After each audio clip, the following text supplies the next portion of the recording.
পূর্ব বিরোধের জের ধরে রূপগঞ্জে সাংবাদিককে ইট দিয়ে থেতলে দিল সন্ত্রাসীরা।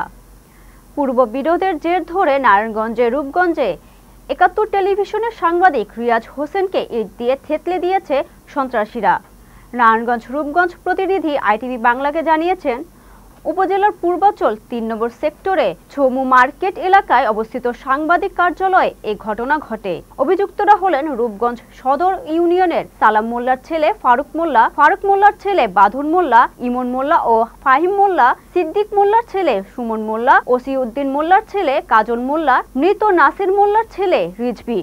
রূপগঞ্জ সদর ইউনিয়নের সালাম মোল্লার ছেলে ফারুক মোল্লার সাথে তার পূর্ব বিরোধ চলছিল।